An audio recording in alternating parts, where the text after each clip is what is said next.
Salut à tous, c'est Pank de la chaîne, bienvenue sur cette vidéo qui aujourd'hui va parler questionsophie, questionnement et tout du moins prendre attention à quelque chose de particulièrement important, cette notion qu'on a aujourd'hui de poser des questions pour poser des questions. En fait, la force de la question, c'est qu'elle soit déterminée dans un objectif précis ou en thérapie, dans une stratégie, afin petit à petit de faire prendre conscience, de bousculer, d'agacer, d'énerver, etc., etc. Dans le quotidien, on a une génération qui s'est développée avec la possibilité de poser des questions. Avant, on pouvait dire, non mais, pose des questions, ça, c'est intéressant, reste pas, ne pas poser, à ne pas demander. Maintenant, on a un peu l'inverse, tout le monde demande et interroge beaucoup. On pourrait se dire dans un premier temps, c'est bien. Sauf que, de ce que j'observe, alors bien sûr, donc c'est complètement subjectif, la plupart du temps, le questionnement qu'il y a actuellement, c'est un petit peu comme si vous alliez sur Google et que vous tentiez des mots-clés. Et parfois, qu'importe la réponse, vous allez passer d'un élément, d'un site à un autre, d'une information donnée à une autre. Ce qui fait que les questions sont un peu posées comme ça par habitude. Tiens, je vais dans mon moteur de recherche, et l'autre devient mon moteur de recherche. Et j'attends parfois une réponse, parfois pas vraiment, c'est plus rhétorique qu'autre chose. Et la question est tellement peu structurée et clairement définie que la personne en face va parfois par habitude, tenter de répondre le plus précisément possible ou tenter de donner une information qui est viable. Sauf qu'on ne sait pas quelle information est entendue par l'autre. L'autre qui est l'interrogateur. Ce qui pose problème assez rapidement, c'est que l'interrogateur aurait pu trouver l'information autrement. Voire, et c'est ce qui arrive le plus souvent, a déjà l'information. Soit dans d'autres données, sur des échanges de messages par exemple, soit on lui a déjà donné l'information, et c'est une remarque que beaucoup font avec Internet, avant on tentait de mémoriser l'information qu'on a cherchée dans l'encyclopédie ou dans le dictionnaire, ou qu'on avait entendu à la radio.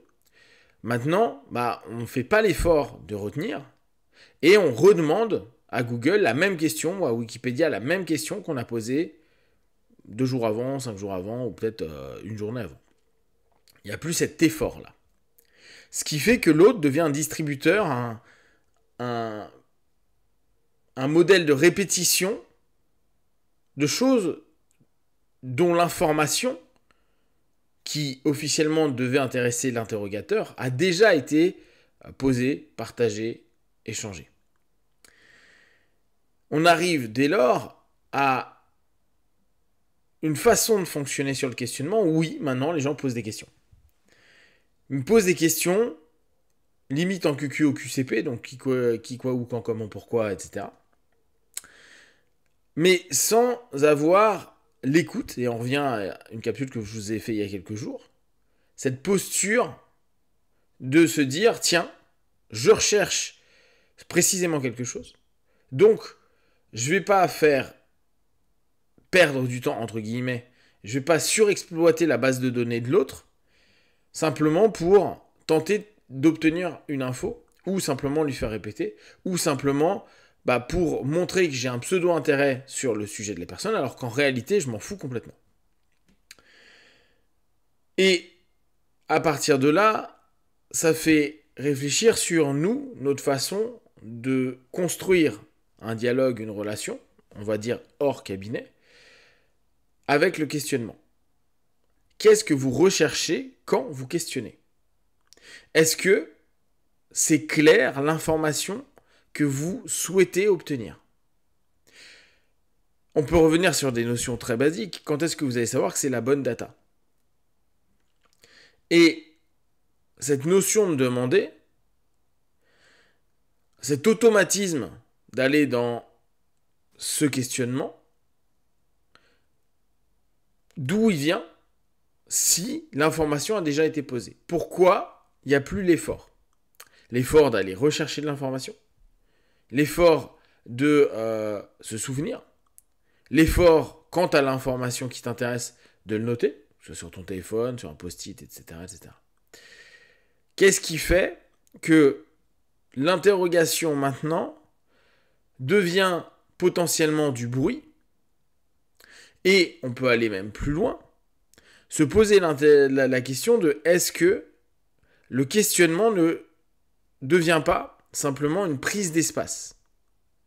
C'est-à-dire, à un moment donné, est-ce que le fait de poser des questions ne nous pose pas socialement comme quelqu'un qui sait, et on sait très bien que c'est un biais dont je ne me souviens plus le nom, dans lequel on a l'impression que la personne qui pose la question est plus intelligente que la personne qui répond.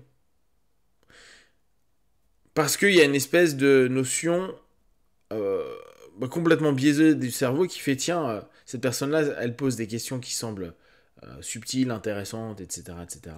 C'est qu'elle a déjà une connaissance du sujet, alors que ça se trouve, il ne connaît rien.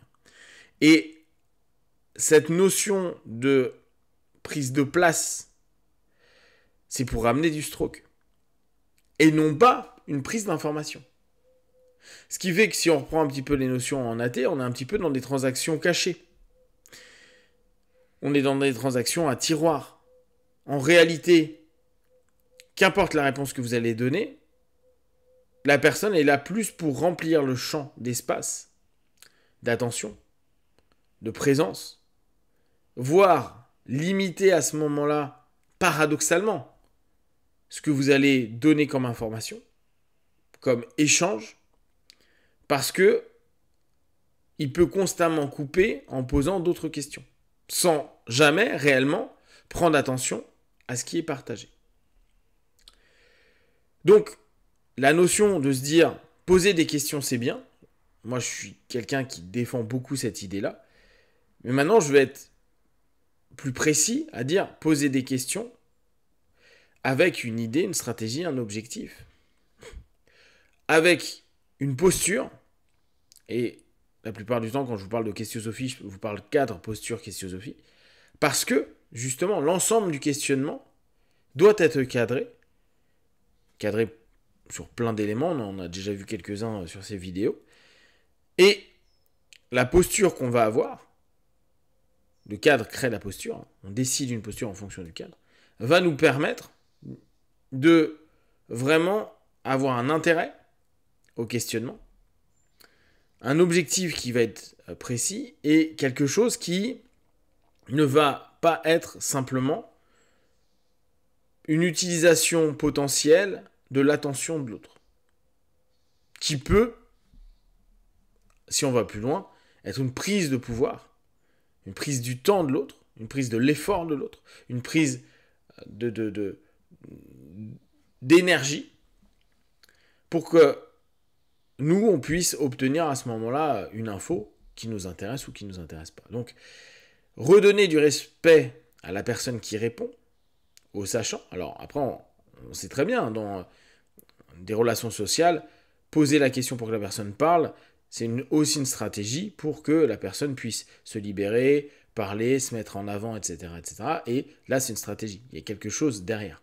Mais c'est pas juste une dimension un peu narcissique ou très égocentrée pour juste dire, regardez, moi je pose des questions. Moi je suis quelqu'un qui pose des questions. Je sais poser des questions. Non. En fait, s'il n'y a pas derrière une structure, on ne sait pas poser des questions. On pose des questions. C'est très différent.